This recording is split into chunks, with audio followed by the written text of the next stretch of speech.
이 시간 우리 다 같이 하나님 아버지 앞에 2023년도 10월 29일 주일 예배를 하나님 아버지 앞에 올려드리겠습니다. 함께 하나님 아버지 앞에 우리 사도신경으로 신앙을 고백드리겠습니다. 전능하사 천지를 만드신 하나님 아버지를 내가 믿사오며 그 외아들 우리 주 예수 그리스도를 믿사오니 이는 성령으로 잉태하사 동정녀 마리아에게 나시고 본디오 빌라도에게 고난을 받으사 십자가에 못 박혀 죽으시고 장사한 지 사흘 만에 죽은 자 가운데서 다시 살아나시며 하늘에 오르사 전능하신 하나님 우편에 앉아 계시다가 저로서 산자와 죽은 자를 심판하러 오시리라. 성령을 믿사오며 거룩한 공예와 성도가 서로 교통하는 것과 죄를 사하여 주시는 것과 몸이 다히 사는 것과 영원히 사는 것을 믿사옵나이다. 아멘. 우리 하나님 앞에 우리 찬양하기 원합니다. 나 같은 죄인 살리신 주 은혜 놀라와 잃었던 생명 찾았고 광명을 얻었네.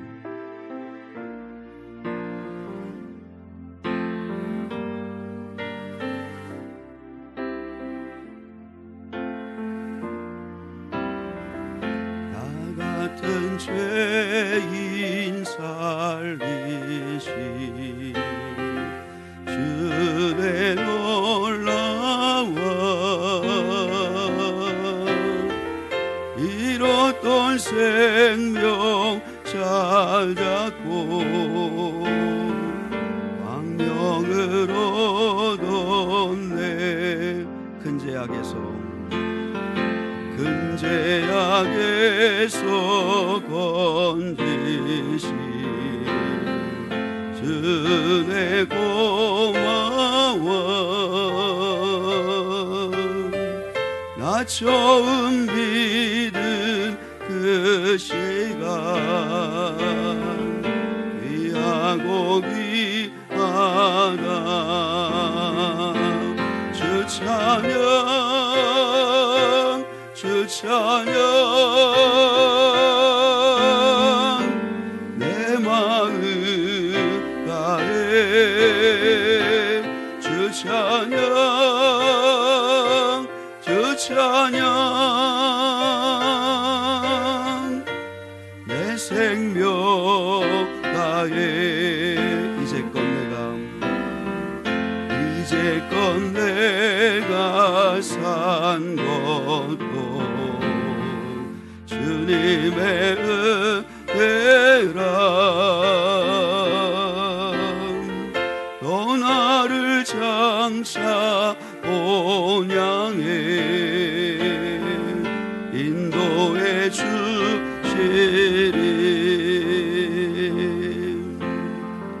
거기서 우리 영원히 주님의 은혜로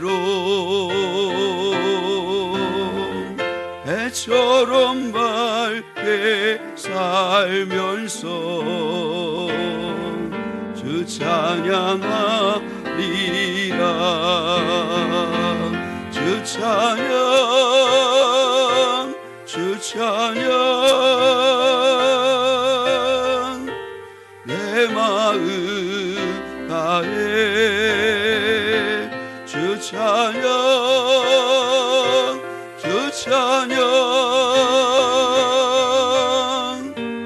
내 생명 다해 나 같은 죄인 살리신 나 같은 죄인 살리신 주의 놀라와 잃었던 생명 찾았고 광명을 얻었네. 나 같은 죄인 살리신 주의 놀라와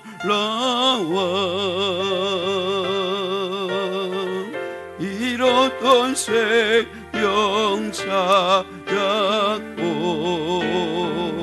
광명을 얻은 내 주 찬양 주 찬양 주 찬양 내 마음 다해 주 찬양 주 찬양 내 생명 다해 주 찬양 주 찬양 주 찬양 내 마음 다해 주 찬양 주 찬양 내 생명 다해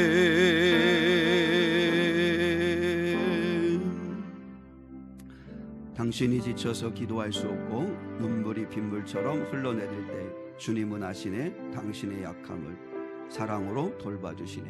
찬양하겠습니다.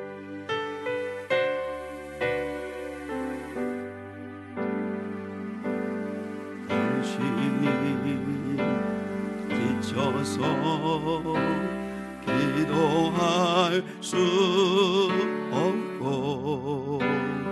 눈물이 빗물처럼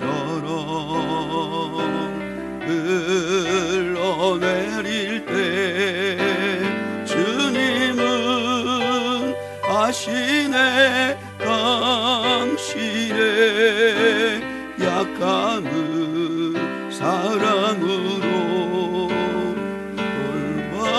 돌봐주시네.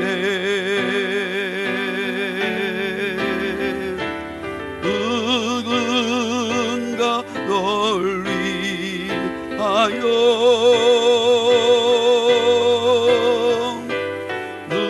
누군가 기도하네.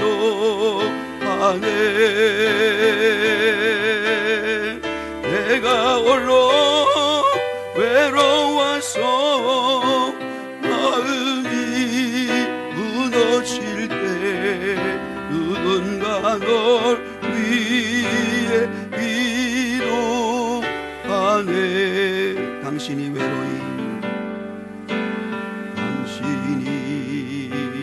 외로이 홀로 남았을 때 당신은 누구에게 위로를 얻나.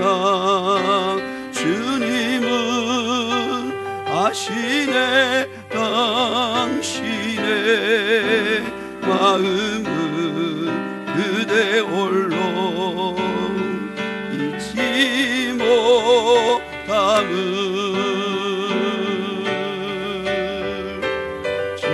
조용히 그대 위해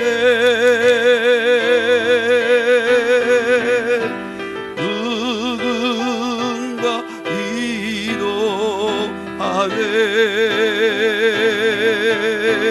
내가 홀로 외로워서 마음이 무너질 때 누군가 널 위해 기도하네.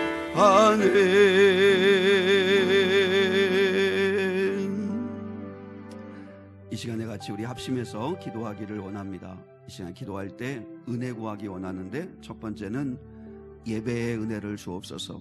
이 시간 찬양하고 기도하고 말씀 듣고 또한 깨닫고 생각하고 느끼고 도전받고 순종하고 행동하고 변화되는 예배의 은혜를 주옵소서.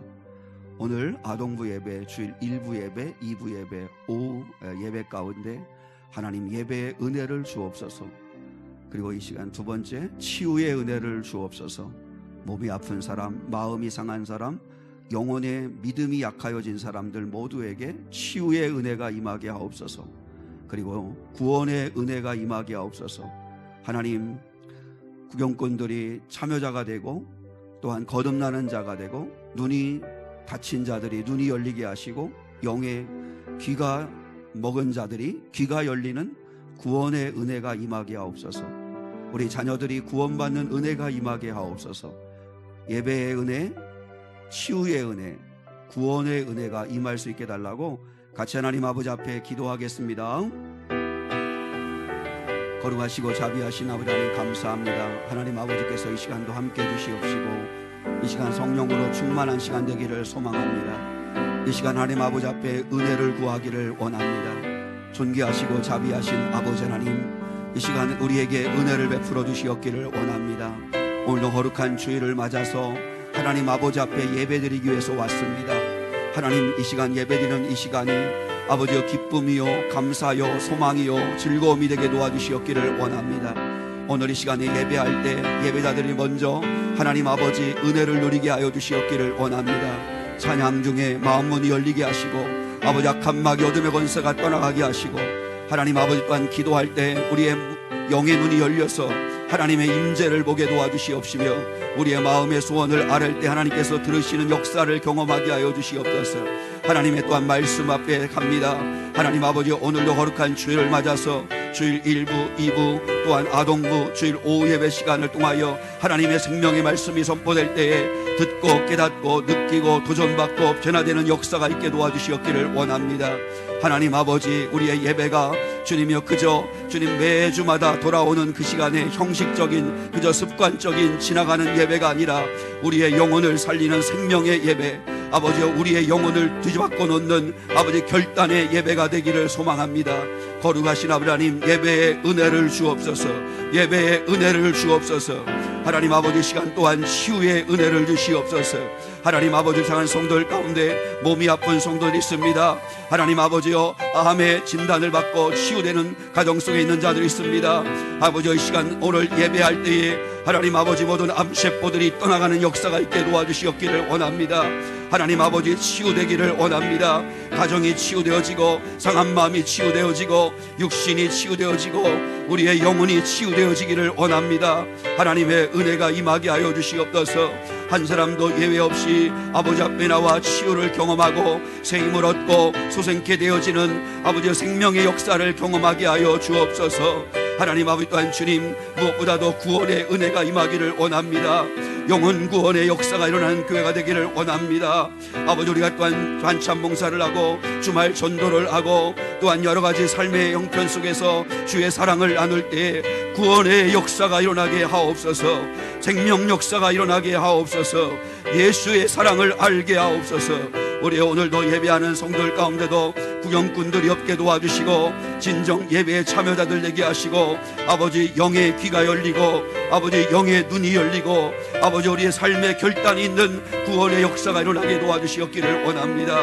우리 각 가정에 또한 주신 자녀들 하나님 아버지 세상 여파에만 휘둘리고 세상에만 영향받지 않게 도와주시고 하나님의 말씀에 영향을 받으며 하나님의 구원의 은혜를 경험하며 구원받는 거룩한 자들 되게 도와주시옵기를 원합니다. 주여 역사해 주시옵시며 임재하여 주시옵기를 소망합니다. 구원의 은혜가 임하게 하옵소서. 예배의 은혜, 아버지 하며 치유의 은혜, 구원의 은혜가 임하는 거룩한 이 시간 되게 하여 주시옵소서.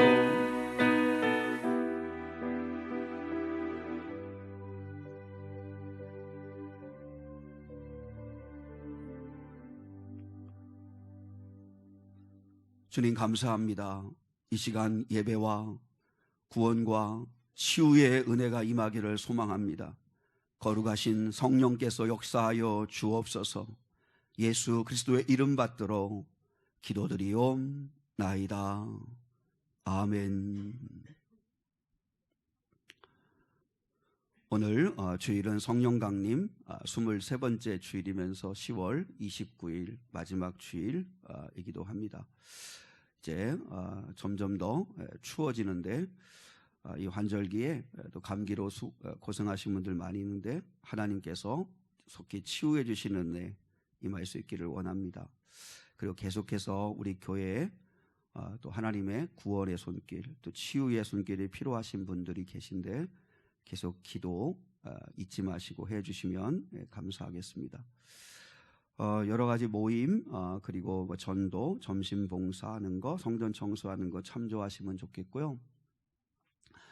이제 이번 주 수요일입니다. 이번 주 수요일 11월 1일 수요일부터 이제 다니엘 기도회가 시작됩니다.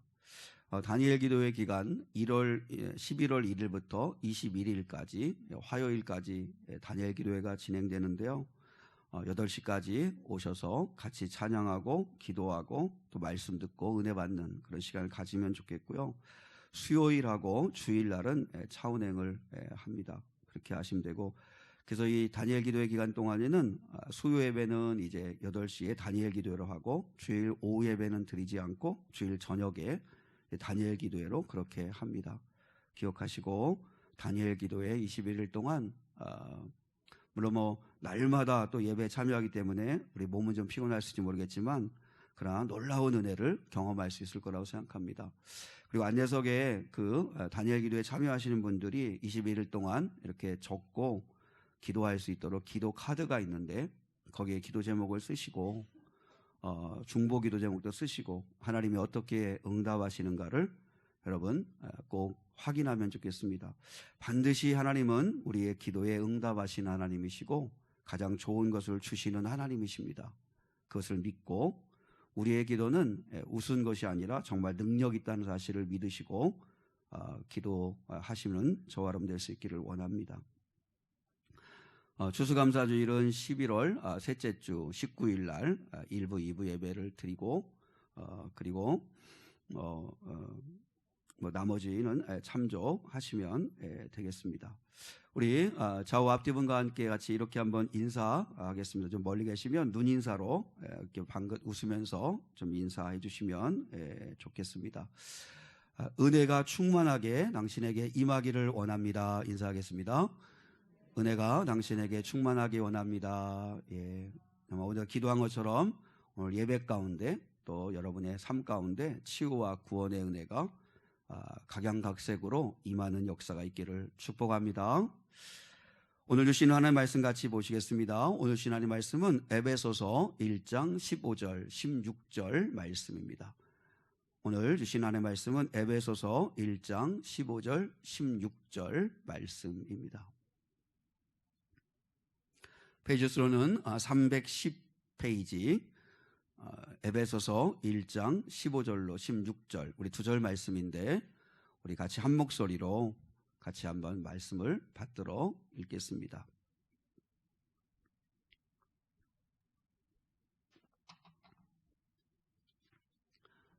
같이 하나님 말씀 받들어 읽겠습니다. 시작. 이로 말미암아 주 예수 안에서 너희 믿음과 모든 성도를 향한 사랑을 나도 듣고 내가 기도할 때에 기억하며 너희로 말미암아 감사하기를 그치지 아니하고. 아멘. 에베소서의 말씀을 이제 이렇게 순서대로 강해 나가기 때문에 여러분이 잘 이렇게 따라오면 좋겠습니다. 에베소서 편지를 받는 그 에베소 교인들의 형편이 어떠한가, 그리고 그들이 살아가는 삶의 자리인 에베소 도시는 어떤 도시였는가 하는 걸 나누었고, 그리고 사도 바울의 이제 에베소서를 쓴 사도 바울은 어떤 형편에서 이 편지를 쓰게 되었는가, 그리고 무슨 이야기를 하고 있는가 하는 걸 여러분이 이해하면 좋겠고, 그래서 사도 바울이 가장 먼저 인사말에서 너희에게 은혜와 평강이 임하기를 원한다. 그래서 이 땅에서 주는 어떤 다른 은혜 아니라 여러분 하나님이 주시는 샬롬, 이 샬롬의 은혜를 난 너희가 누리기를 원한다 라고 그렇게 말씀하죠. 그래서 세상에서부터 오는 팍스, 메누아가 아니라 이제 무엇보다 샬롬의 은혜가 임하기를 원한다 이렇게 이야기를 합니다. 그리고 이제는 3절부터 14절까지가 이제 본론으로 시작되는 첫 번째인데 하늘에 속한 신령한 복에 대한 이야기를 하고 있습니다. 근데 우리 사랑하는 성도들이 가지고 있는 성경을 3절로부터 14절까지는 이게 한 문장으로 되어 있는 거거든요. 헬라어 원문으로는 한 문장으로 되어 있을 만큼 우리가 편의상 이렇게 절을 나눴지만 바울은 너무 감동적으로 너무 지금 사로잡힌 은혜 가운데서 그냥 줄줄줄줄줄줄 하나님의 신령한 복이 무엇인가를 지금 선포하고 이렇게 고백하고 있는 거거든요. 그래서 3절로 14절까지가 하나님의 신령한 복인데, 그래도 우리가 이해를 돕기 위해서 이것을 셋으로 나눌 수 있습니다.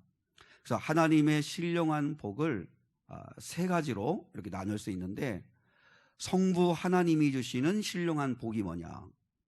그게 3절로 6절이고, 그 다음에 7절로 12절은 성자 예수님이 주시는 신령한 복이 뭐냐? 그 다음에 13절 14절은 성령 하나님이 주시는 신령한 복이 뭐냐? 그러니까 사도 바울이 성령에 충만하여서 이야기하는데 정말 기가 막힌 신령한 복을 설명하고 있는 거예요. 성부 하나님이 주시는 신령한 복, 그 다음에 성자 예수님이 주시는 신령한 복, 성령 하나님이 주시는 신령한 복을 이야기하고 있어요. 그것을 여러분이 암기하기 좋게 한번 따라해 보겠습니다. 예속인. 시작. 예속인. 그러니까 예속인, 하나님의 예정하심, 예수님의 속량하심, 성령의 인치심. 그래서 앞글자를 따가지고 예속인. 이게 하나님의 주시는, 삼위일체 하나님이 주시는 신령한 복 세 가지입니다. 그러니까 예속인이라는 말이 예속된다는 게 누군가의 밑에 속해 있다는 뜻이니까 예수님에게 속해 있는 사람, 이런 식으로 여러분이 그 의미를 이해하시면 좋겠어요. 그래서 하나님의 예정, 그리고 예수님의 속량, 그리고 성령의 인치심, 이게 하나님이 우리에게 주시는 세 가지 신령한 복이라는 거예요. 그러면 3절로 6절에 있는 성부 하나님이 주시는 신령한 복은 하나님의 예정하심, 우리를 선택하심이라는 거죠. 그래서 4절과 5절에 성경에 보면, 주보에는 없지만 4절과 5절에 보면 뭐라고 성부 하나님께서 우리에게 은혜를 주셨냐면, 창세전에 너를, 우리를 선택하셨다. 창세전에 선택하셨다. 그리고 그의 기쁘신 뜻대로, 또 하나님이 우리를 선택하시는데 어떻게 하셨냐면 당신의 기쁘신 뜻대로 우리를 선택하셨고 예정하셨다. 그래서 예정하심이라는 걸 자꾸 여러분이 혼란스럽게 생각하지 마시고, 그러니까 나를 구원하여 주신 하나님의 은혜에 감사하는 표현이 예정입니다. 아, 나 같은 자를 하나님께서 창세전부터 아시고 구원받은 백성으로 예정하셔서 이렇게 구원받게 되었구나. 그러면 이제 아직 구원의 은혜를 모르는 사람들 한 사람이라도 더 내가 열심히 전해서 주님께로 인도해야겠구나. 이제 그렇게 우리가 마음을 먹는 거죠. 그래서 성부 하나님이 우리에게 주시는 놀라운 신령한 은혜는 내가 너를 선택했다. 내가 너를 기쁘신 뜻 가운데 내가 너를 불렀다.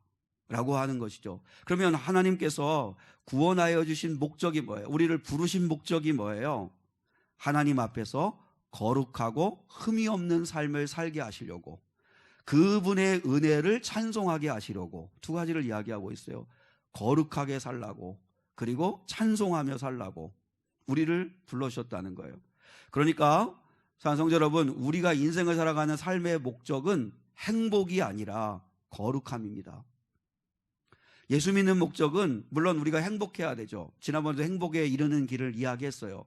그 참된 행복에 이르는 길은 하나님이 주시는 은혜 안에 거하는 거라는 거죠. 환경을 뛰어넘는 하나님 안에서 누리는 그런 평안을 누리는 건데, 그런데 우리의 궁극적인 삶의 목적은 예수를 믿기 위해서 살아가다 보면 행복한 삶을, 몸이 편하거나 또 환경이 좋아지거나 하지 않을 수도 있다는 거죠. 그래서 우리의 삶의 목적은 행복이 아니라 거룩함에 있는 거다.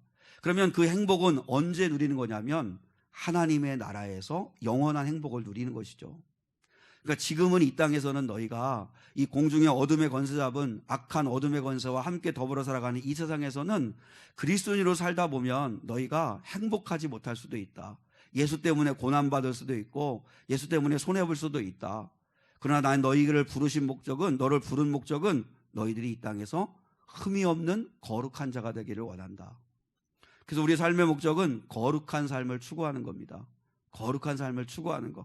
예수 믿어가지고 복받고 싶어 하는 것을 뛰어넘어 우리는 예수 믿고 거룩한 삶을 살고자 우리를 부름받았다는 거, 이 사실을 기억하고, 그러나 행복은 영원한 하나님의 나라에서 영원한 행복을 누리게 될 거라는 걸 기억하고 그 소망을 가지고 이 땅에서는 하나님의 택함 받은 자들로서 거룩한 삶을 살아가는 것이 주님의 뜻이다라고 하는 것입니다. 두 번째 7절로 12절에서는 성자 예수님께서 주시는 신령한 복은 우리를 속량하셨다는 거죠. 그건 지난 주일에 속량의 의미를 생각했잖아요. 속량이라고 하는 말은 그 당시에 노예들의 그 몸값을 대신 치러주고 자유케 해주는 게 속량이잖아요. 요즘 드라마에서는 속환이라는 말을 쓰더라고. 속환. 아무튼 속량해줬다. 값을 대신 치러주고 자유케 하였다. 근데 예수님의 속량하심은 뭐냐면 우리가 죄의 종으로 태어났다는 걸 인정해야 되는 거죠.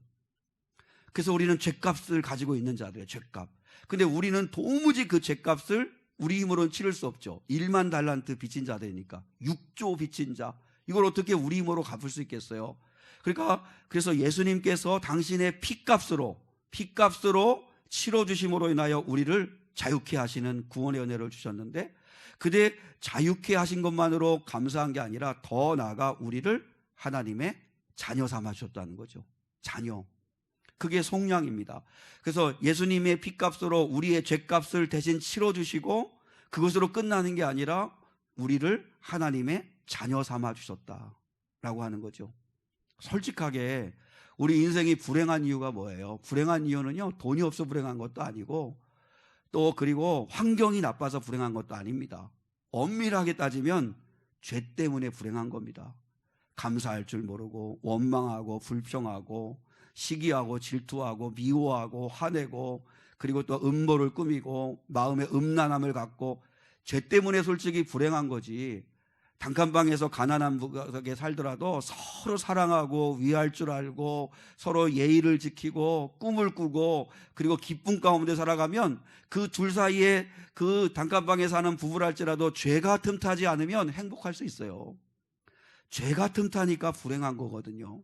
근데 우리 예수님은 그 죄로부터 우리를 자유케 하시려고 속량하시려고 오셨다.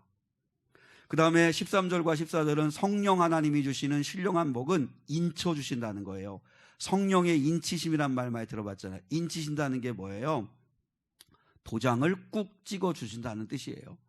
다시 말하면 우리가 가령 이렇게, 저도 그런데요, 책을 사잖아요. 책을 사면 이게 내 거라고 해서 내 이름을 이렇게 새기잖아요. 아니면 어떤 사람들은 도장을 아예 파가지고 그래서 이렇게 도장을 찍는 사람도 있는데, 도장을 찍거나 서명을 하면 누구 소유라고 하는 표시가 나는 거잖아요. 성령이 인쳐주셨다는 이야기는 이 사람은 하나님의 사람이다, 하나님의 자녀다라고 악한 마귀에게 표시해 주는 거죠. 그래서 주님께, 하나님께 속한 자이기 때문에 너희는 손댈 수 없다 라고 해서 하나님의 자녀요 하나님의 사람이라는 걸 계속 증명해 주시는 분이 성령님이시라는 거예요. 성령님이 하시는 일이 그거예요. 그러면 성령님이 우리 안에서 무슨 일을 하세요? 제일 먼저 우리가 예수가 나의 구원자이심을 고백할 수 있게 하시는 게 그게 성령님이 하시는 거예요. 자, 고린도전서 12장 2절과 3절을 같이 한번 보겠습니다. 주보에 있습니다. 같이요. 시작. 너희도 알거니와 너희가 이방인으로 있을 때에 말 못하는 우상에게로 끄는 그대로 끌려갔느니라. 그러니까 우리가 예수를 알기 전에는 이방인으로서 우상에게로 끄는 그대로, 우상이 끌고 가는 대로, 이게 뭐예요? 악한 마귀가 끄는 대로, 죄가 끌고 가는 대로, 본능이 끌고 가는 대로 우리가 끌려다녔는데, 자 3절 시작. 그러므로 내가 너희에게 알리노니 하나님의 영으로 말하는 자는 누구든지 예수를 저주할 자라 하지 아니하고 또 성령으로 아니하고는 누구든지 예수를 주시라 할 수 없느니라. 나의 삶의 주인이 나였고 본능이었고 내 육신이었고 그리고 또 악한 마귀였고 그런 정욕이었고 그런 욕망이었는데, 이제 내가 예수를 믿음으로 말미암아 이제 예수가 나의 주인이십니다. 그래서 예수를 따라갈 수 있는 삶을 살게 하고 예수가 나의 주인이라고 고백할 수 있게 하신 분이 성령님이시라는 거죠. 또 성령님이 아니고는 하나님을 아빠, 아버지라고 부를 수 없다고 말씀하시죠. 자, 로마서 8장 15절로 17절. 로마서 8장 15절로 17절 같이요. 시작. 너희는 다시 무서워하는 종의 영을 받지 아니하고 양자의 영을 받았으므로 우리가 아빠 아버지라고 부르짖느니라. 성령이 친히 우리의 영과 더불어 우리가 하나님의 자녀인 것을 증언하시나니 자녀이면 또한 상속자 곧 하나님의 상속자요 그리스도와 함께한 상속자니 우리가 그와 함께 영광을 받기 위하여 고난도 함께 받아야 할 것이니라. 여러분, 정말 우리가 꼭 붙들어야 할 말씀인데, 우리가 하나님을 아빠, 아버지라고 부를 수 있게 하시는 게 성령님이시라는 거예요. 성령님. 성령님이 무엇을 증거해 주시고 증명해 주시냐면 우리가 하나님의 자녀가 되었다는 걸 증명해 주시는 분이라는 거예요. 그게 뭐예요? 우리 안에 그런 믿음을 주시는 거고, 그리고 마귀가 우리를 손대지 못하도록 우리를 보증해 주시는 게 성령님이시라는 거죠. 근데 우리에게 영광이 뭐예요? 우리가 상속자가 되었다는 거예요. 상속자. 예수와 함께 상속자가 되었으니까 이 땅에서 영광 받기 위하여 고난도 같이 받아야 된다 하는 말씀하죠. 보세요. 성령님이 내 안에 계신 때 어떤 일이 나타나요? 증거가 뭐예요?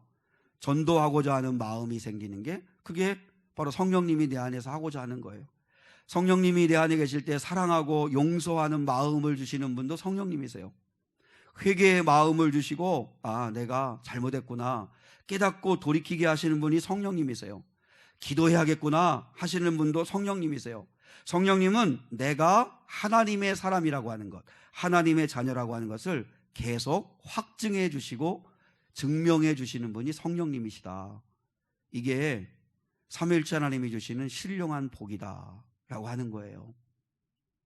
그리고 15절로 23절은 사도 바울의 기도입니다. 사도 바울이 에베소 교회 성도들을 향한 기도문이 바로 오늘 본문에 기록되어 있는 거예요. 그럼 사도 바울의 기도를 이제 오늘과 다음 주에 계속 2시간 동안 나누려고 하는데, 오늘 먼저 사도 바울의 기도의 특징은 뭐냐면 감사 기도였다는 거예요. 감사 기도. 그래서 오늘 이 시간에는 우리의 삶에 넘치기를 원하는 건 감사합니다 하는 것을 나누기를 원합니다. 사도 바울이 13권의 편지를 썼는데 13권 가운데 11권이 감사 형식으로 되어져 있어요. 감사 형식으로 되어져 있어요. 그러니까 사도 바울은 편지를 보낼 때마다 감사한다. 나는 너희를 위하여 감사한다. 너희도 감사해라. 감사의 기도를 드려라. 감사의 기도를 드려라. 이렇게 권면하고 있다는 거예요. 자, 오늘 본문 16절 같이 볼게요. 오늘 본문 16절 시작. 내가 기도할 때에 기억하며 너희로 말미암아 감사하기를 그치지 아니하고. 지난주일에 나눴지만 바울이 감사할 만한 형편이 아니잖아요.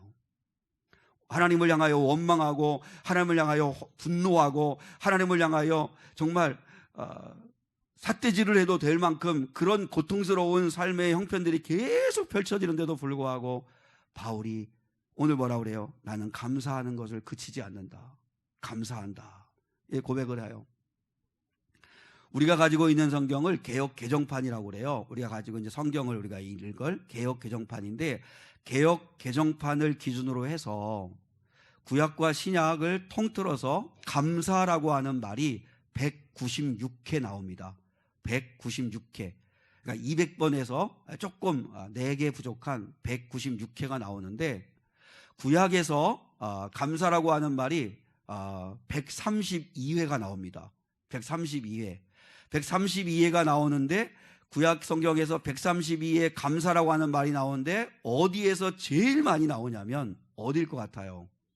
시편이에요. 시편에 77회가 나와요. 132회가 나오는 감사 중에서 시편에서 77회가 나와요. 그리고 신약성경 27권 가운데서 감사가 64회 나오는데, 근데 70% 이상이 어디에 나오냐면 어딜까요? 눈치 있으면 여러분이 알겠죠. 바울서신이에요.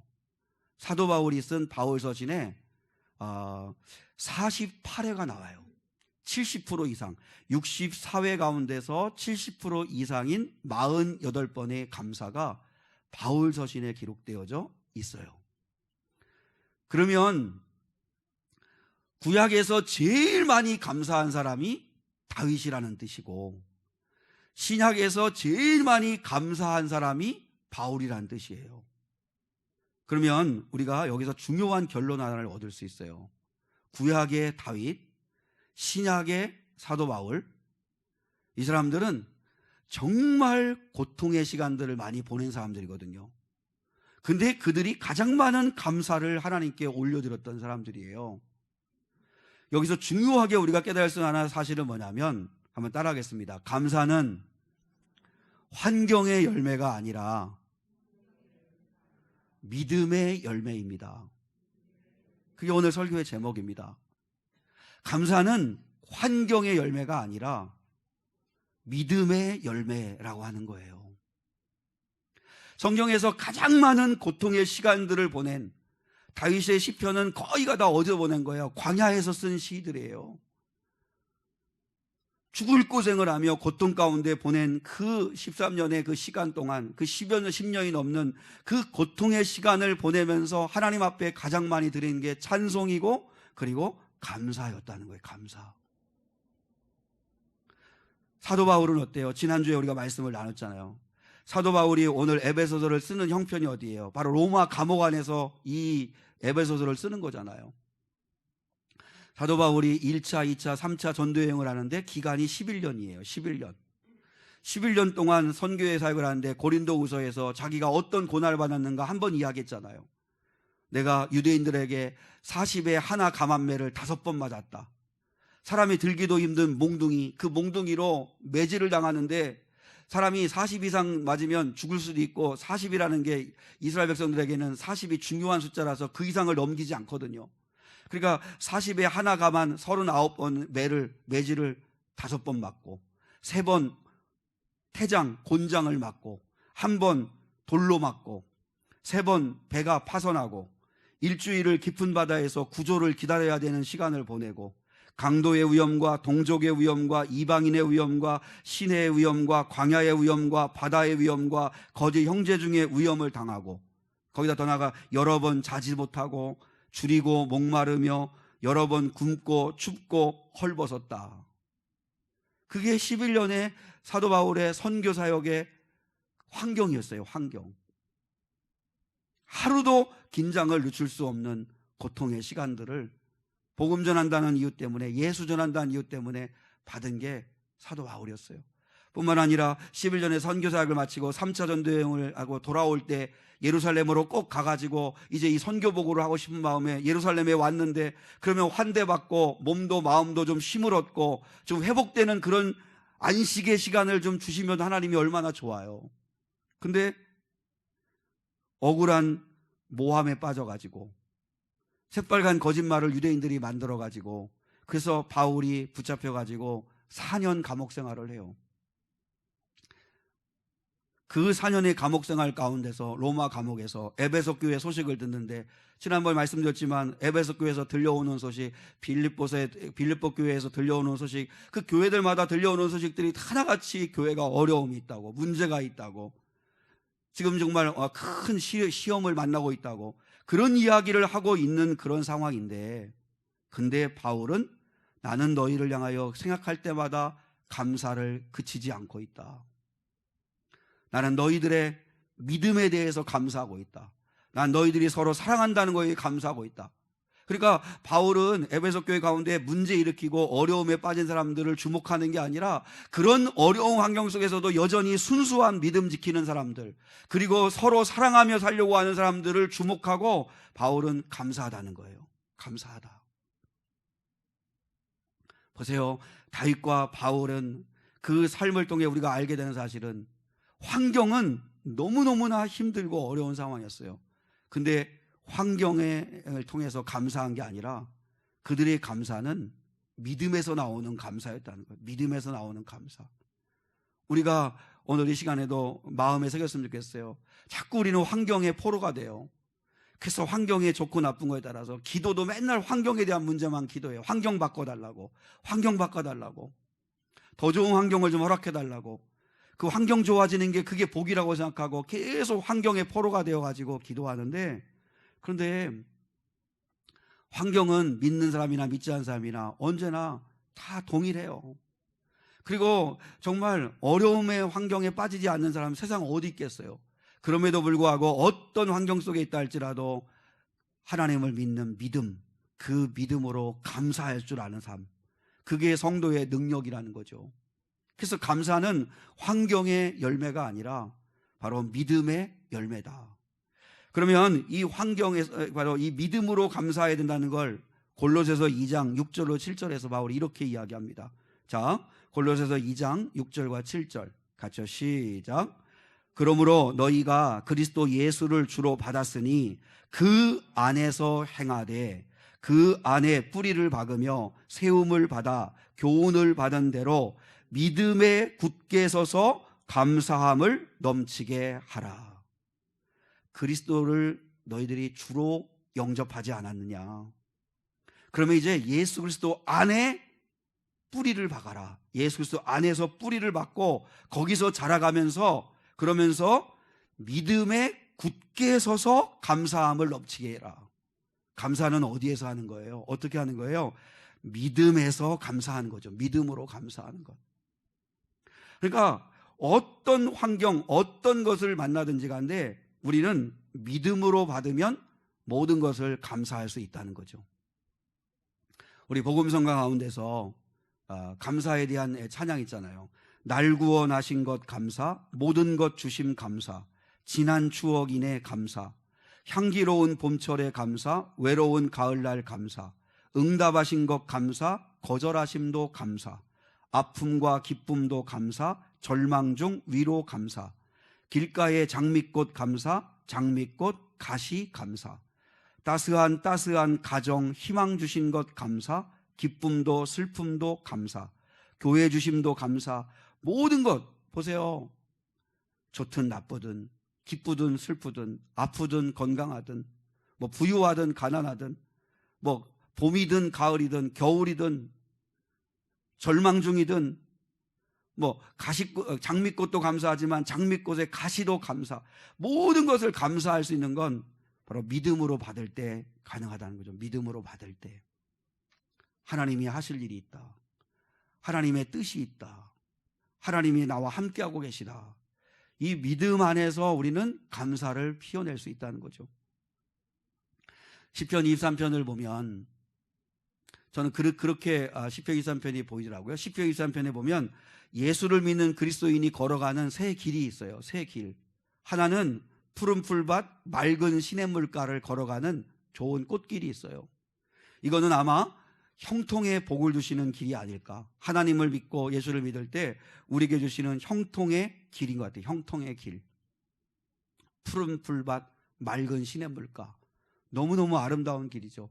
근데 그 길만 있는 건 아니에요. 이제 우리가 자라가려면, 믿음이 성장하려면 하나님의 이름을 위하여 걷는 의의 길이 있어요. 예수 때문에 우리가 순종하기 위해서 치러야 할 값이 있는 의의 길이 있어요. 의의 길. 거룩한 길, 순종의 길을 걸어가기 위해서 우리가 치러야 할 그런 또 대가 지불이 있어요. 그래서 내 이름을 위하여 의의 길로 인도하시는도다. 이 하나님의 이름을 위하여, 예수의 이름을 위하여 우리가 치러야 되는 순종의 길이 있어요. 그리고 정말 원치 않지만 사망의 음침한 골짜기 길이 있잖아요. 사망의 음침한 골짜기 길. 이게 사명의 길이라고 생각해요. 사명의 길. 봉사하고 사명을 맡다 보면 정말 의의 길일 뿐만 아니라 그 사망의 음침한 골짜기처럼 지치고 힘들고 마음 상할 때가 있을 수 있죠. 근데 어떤 길을 가느냐가 중요한 게 아니라 예수를 믿다 보면 이렇게 정말 시냇물가를 거니는 정말 그런 좋은 길도 있고 의의 길도 있고 사망의 음침한 골짜기도 있지만, 그러나 어떤 길을 가느냐가 중요한 게 아니고 시편 23편에서 제일 중요한 건 뭐예요? 1절이잖아요. 1절. 여호와는 나의 목자이시니 내게 부족함이 없으리로다. 이 믿음과 관계가 확실한 사람은 어떤 길을 가도 기쁘고 감사할 수 있다는 거예요. 보세요. 큰 문제도 없고 그리고 뭐 별 큰 어려움도 없고 근데도 잠 못 이루고 불안하고 답답하고, 형편은 신의 물가를 걸어가는 것 같은데 불구하고, 환경은 그런데도 불구하고 여호와가 나의 목자가 아니면 불안할 수 있는 거죠. 근데 사망의 음침한 골짜기를 지나가도 여호와가 나의 목자이시면, 그러면 우리는 감사할 수 있는 거죠. 왜요? 주님이 나와 함께 하시고, 주님이 나와 지키시고, 주의 지팡이와 막대기가 나를 보호하시고 있다는 걸 믿기 때문에, 비록 우리가 사망의 음침한 골짜기를 지난다 할지라도 그래도 감사할 수 있는 이유가 바로 믿음에서 오는 거죠. 믿음. 그러니까 중요한 건 여호와가 나의 목자이신가를 확인하세요. 여호와가 나의 진짜 목자이신가? 여호와 하나님이 나의 아빠이신가? 이게 확실하면 어떤 길을 내가 걸어가도 우리는 감사할 수 있고 믿음으로 승리할 수 있습니다. 그리스도인이 드릴 수 있는 가장 아름다운 감사, 하박국 3장 17절로 18절이죠. 자, 같이 한번 읽겠습니다. 자, 시작. 비록 무화과 나무가 무성하지 못하며 포도나무에 열매가 없으며 감람나무에 소출이 없으며 밭에 먹을 것이 없으며 우리의 양이 없으며 외양간에 소가 없을지라도 나는 여호와로 말미암아 즐거워하며 나의 구원의 하나님으로 말미암아 기뻐하리로다. 육무 6가지 없어요. 다 없어요. 환경은 진짜 6가지가 다 없어. 계속 없고. 환경적으로 볼 때는 너무너무 열악한 환경이죠. 그럼에도 불구하고 믿음으로 살아가는 성도들은 18절에 고백을 할 수 있다는 거죠. 다 없어요. 육무 없어요. 6가지가 없어요. 그럼에도 불구하고 나는 여호와로 말미암아 즐거워하며 나의 구원의 하나님으로 말미암아 기뻐하리로다. 이게 여러분 되십니까? 이게 돼야 이게 믿음을 가진 자요, 믿음으로 감사할 수 있는 자가 되는 거죠. 여호와로 인하여 즐거워하고 구원의 하나님으로 말미암아 내가 감사하리로다, 기뻐하리로다, 찬양하리로다. 이 18절이 돼야 됩니다. 우리들의 감사는 환경의 열매가 절대 아니라는 거. 환경은 어떠하든지 여호와로 인하여, 구원의 하나님으로 인하여 그분의 일하심을 믿고 감사할 줄 아는 거, 미리 감사하는 거, 그게 우리에게 주어진 은혜라는 거죠. 그래서 우리가 무엇보다도 오늘 바울은 나는 너희가 어떤 환경 속에서도 감사의 열매를 맺었으면 좋겠다, 감사할 줄 아는 자들 되었으면 좋겠다. 하나님 앞에 기도할 때 간구만 하지 말고 감사의 기도를 올려드려라. 감사해라.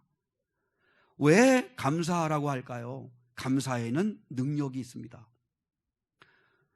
첫 번째, 감사가 가지고 있는 능력. 자, 따라하겠습니다. 감사는 기적을 여는 열쇠입니다. 시작. 감사는 기적을 여는 열쇠입니다. 자, 예수님께서 요한복음 6장에서 물고기 2마리와 보리떡 5개로 장정만 5,000명이 넘는 사람들을 먹이는 기적을 행하셨어요. 그리고 요한복음 11장에 보면 죽은 지 나흘 되어서 시체 썩는 냄새가 콧속까지 나올 만큼 부패되어지는 어떤 나사로를 살려내시는 기적을 행하셨어요.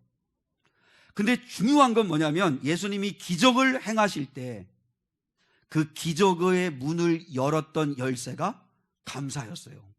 감사. 자, 요한복음 6장 11절 한번 확인해 보겠습니다. 요한복음 6장 11절 시작.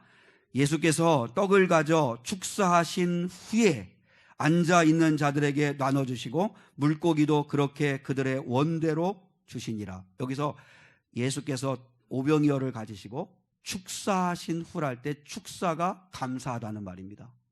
감사기도 하시고 난 후에 기적이 나타났어요. 그리고 요한복음 11장 39절로 41절 같이 한번 읽겠습니다. 시작. 예수께서 이르시되 돌을 옮겨 놓으라 하시니 그 죽은 자의 누이 마르다가 이르되 주여 죽은 지가 나흘이 되었음에 벌써 냄새가 나나이다. 예수께서 이르시되 내 말이 네가 믿으면 하나님의 영광을 보리라 하지 아니하였느냐 하시니 돌을 옮겨 놓으니 예수께서 눈을 들어 우러러 보시고 이르시되 아버지여 내 말을 들으시는 것을 뭐 하나이다? 감사하나이다. 먼저 감사 기도를 드립니다. 먼저 감사 기도를 드려요. 감사 기도를 드리고 난 다음에 기적이 나타나요. 여기서 우리가 중요한 거 한 가지 또한 기억하셔야 됩니다. 기적을 주셔서 감사하는 게 아니에요. 기적을 주셔서 감사하는 게 아니고 감사했더니 기적이 나타난 거예요. 그러니까 기적이 감사의 문을 여는 게 아니라 감사가 기적의 문을 여는 거예요.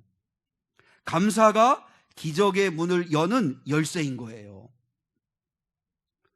지금 여러분이 힘들고 어려워도 믿음으로 감사 기도를 드리라는 거예요. 그래서 사도 바울이 예수님도 감사하고 기적을 행하셨어요.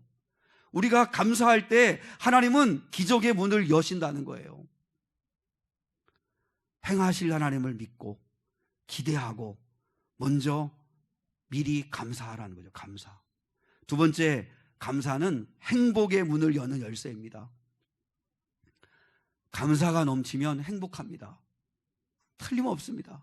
여러분이 불평하고 원망하기를 시작해 보십시오. 행복하지 않습니다. 여러분 안에 원망, 불만이 가득하고 불평 쏟아내고 그리고 여러분이 주어져 있는 환경이나 직장 환경이나 뭐 삶의 환경이나 가정 환경이나 그걸 받아들일 때마다 짜증내고 원망하고 남 탓하고 불만 가져보십시오. 행복하지 않습니다. 나부터 행복하지 않아요. 감사하는 사람이 행복해요. 감사하는 사람이. 그리고 그래서 감사하면 천국이 되고 원망하면 지옥이 돼요. 그런 거 있잖아요. 수도원과 감옥의 공통점은 폐쇄 공간, 폐쇄적이라는 거잖아요. 폐쇄적인 거. 근데 기도원은 천국이 되고 감옥은 지옥이 되는 이유가 뭐예요? 수도원에서는 감사하고 찬양하고 예배하고, 지옥에서는 원망하고 탓하고 불만을 쏟아놓고, 그래서 지옥이 되는 거죠. 부모가 감사하면 자녀가 행복합니다. 부모가 늘 서로에 대해서 감사하고 하나님께 감사하고 가족에게 감사하고 감사하면 그러면 행복한 가정이 되고 자녀가 마음의 평안함을 얻고 행복해집니다. 근데 부부가 늘 불평하고 원망하고 감사하지 않으면 그러면 자녀들이 불행해집니다. 마음이 우울해집니다. 감사하는 가정에 하나님의 행복이 밀려옵니다. 틀림없습니다. 감사는 행복을 향하여 문을 여는 거기 때문에 행복이 밀려옵니다. 감사가 관계의 문을 열어버립니다. 감사함이 닫힌 문을 열어버립니다. 여러분, 감사의 능력을 회복할 수 있기를 축복합니다. 하나님은 우리 바울은 오늘 우리 주님도 마찬가지지만 우리에게 감사의 능력을 가지고 살라고 말씀하세요. 우리 주보에다 인용해 놨는데요. 윌리엄 아서 워드라고 한 사람이 이런 말을 했습니다. 한번 같이 읽어볼까요? 주보 마지막 부분에 있어요. 시작.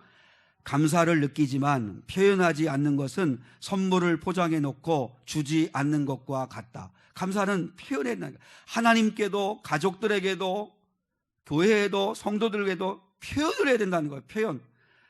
표현하지 않는 건, 감사를 느끼지만 표현하지 않는 건 선물을 정성껏 포장해 놓고 주지 않는 것과 똑같다는 거예요. 그동안 우리가요, 그렇게 정성껏 포장해 놓은 선물들을 주지 않은 게 얼마나 많은지 몰라요. 안 주면 무슨 의미가 있어요? 정성껏 선물 준비해가지고 포장도 잘 해놓고 안 주면 무슨 의미가 있어요? 먼저 하나님께 감사 기도를 드리십시오. 기도할 때마다 감사 기도를 드리십시오. 주님 감사합니다. 구원하신 거에 감사합니다. 나를 선택하신 거 감사합니다. 사명 주셔서 감사합니다. 이 일 하게 하심을 감사합니다. 그리고 가족들에게도 감사를 표현하십시오. 가족들에게도 감사. 남편에게, 아내에게, 부모에게, 자녀에게 감사함을 표현하면 좋겠습니다. 교회를 주신 거에 감사하십시오. 성도들을 주신 거 감사하고, 날 위해 기도해 주시는 분이 있는 거 감사하고, 서로 고민을 나눌 수 있게 된 거 감사하고, 예배할 수 있는 곳 있어서 감사하고. 감옥에 갇힌 바울이 이렇게 찬송할 수 있는 이유 찬송하리로다. 기뻐할 수 있는 이유 기뻐해라. 주 안에서 기뻐해라. 그리고 감사해라. 끊임없이 감사하며 기도해라. 나는 감사하다. 나는 감사하다. 이렇게 이야기할 수 있었던 건 하나님을 믿는 믿음이었기 때문에, 예수 그리스도를 믿는 믿음이었기 때문이었습니다. 골로새서 2장을 메시지 성경으로 이렇게 찾아보는데 이렇게 기록하고 있는 걸 오늘 말씀의 결론으로 삼겠습니다. 수업은 이제 끝났습니다. 이제는 더 배우려고 하지 말고 배운 대로 사십시오. 당신의 삶에 감사가 넘치도록 하십시오. 그게 골로새서 2장에 있는 메시지 성경입니다. 이제 더 뭘 배우려고 하지 말고 이제는 배운 대로 여러분의 삶에 감사가 넘치도록 한번 해보십시오. 그 감사가 기적의 문을 열고 그 감사가 행복의 문을 여는 능력이 될 수 있게 하실 겁니다. 그 일하실 하나님, 여전히 우리 함께 하시는 그 하나님을 바라보고 감사하는 저와 여러분 될 수 있기를 주님의 이름으로 축복합니다. 은혜 아니면 살아갈 수가 없네. 호흡마저도 다 주의 것이니. 우리 함께 오직 예수뿐이네 찬양 올려드리겠습니다.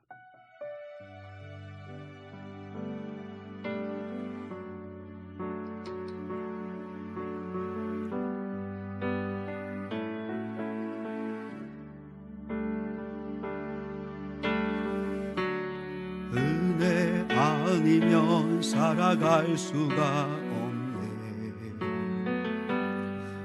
호흡마저도 다 주의 것이니 세상 평안과 위로 내게 없어도 예수 오직 예수뿐이네. 은혜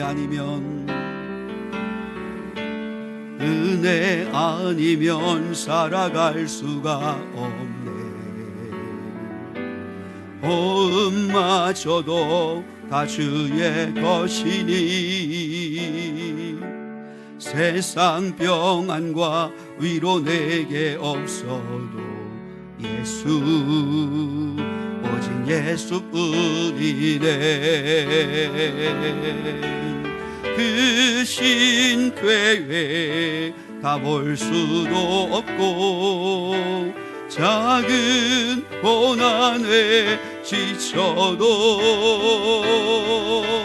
주께 묶인 나의 모든 삶 버티고 견디게 하시네.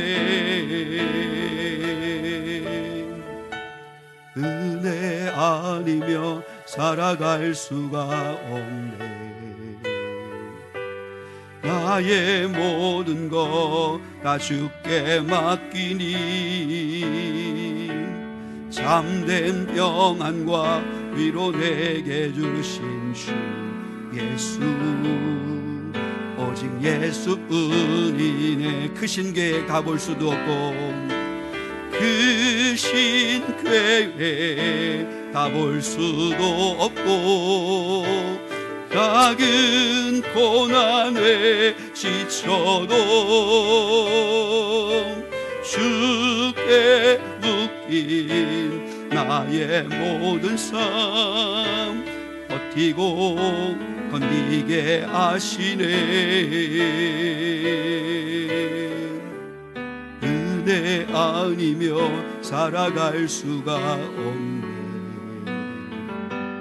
도움만 다 주께 맡기니 참된 평안과 위로 내게 주신 주 예수 오직 예수뿐이네. 우리 반주 한번 해주세요. 이 시간에는 우리가 감사하자 이렇게 설교하고 순종하지 않으면 안 되기에 우리가 이 시간에 한번 감사 기도를 한번 드리겠는데 두 가지입니다. 예속인 성부 하나님의 신령한 그분이 주시는 복은 나를 택해 주셨다. 예수님께서 나에게 주시는 신령한 복은 나의 모든 죄값을 대신 치러 주셨다. 그리고 성령 하나님의 놀라우신 신령한 복은 끊임없이 내가 하나님의 자녀임을 입증해 주시고 어둠의 권세 마귀가 손대지 못하도록 인쳐 주셨다, 보증해 주셨다, 지켜 주셨다 라고 하는 것입니다. 예속인의 은혜를 주신 거 감사합니다. 신령한 복 주신 하나님 감사합니다. 첫 번째 기도하시겠고요. 그리고 하나님, 내가 감사함으로 나가겠습니다. 기적의 문을 열어주십시오. 닫힌 문이 열리게 해주십시오. 닫힌 관계가 풀어지게 해주십시오.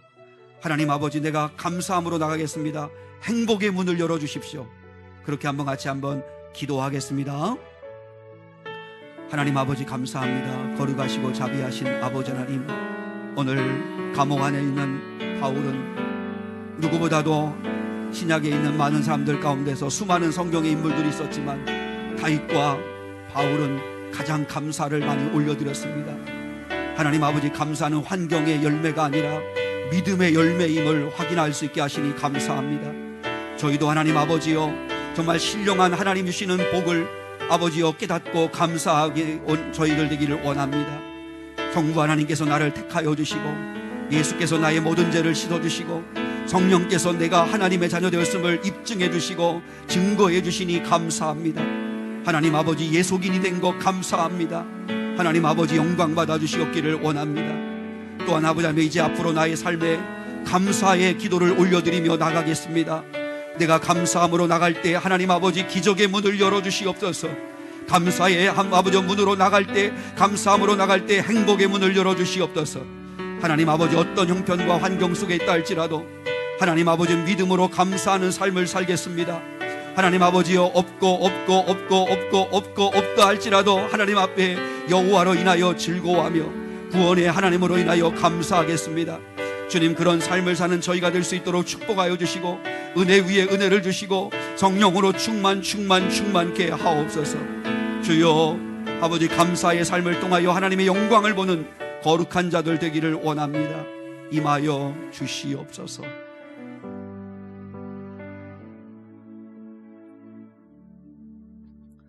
지금은 우리 주 예수 그리스도의 은혜와 하나님 아버지의 극진하신 사랑과 성령 하나님의 함께 하시며 동행하시며 인도하여 주심이 오늘 여기 모여 예배한 거룩한 성도들 위에 감사함으로 나아가 하나님의 영광을 나타내며 하나님 아버지의 살아계심을 맛보아 알기 원하는 예배자들 위에 감사는 환경의 열매가 아니라 믿음의 열매임을 고백하며 하나님이 가장 기뻐하는 감사의 제물을 올려드릴 때 하나님의 일하심을 기대함으로 나가기 원하는 이 예배자들 위에 이제로부터 영원까지 함께 하시기를 간절히 축원하옵나이다. 아멘.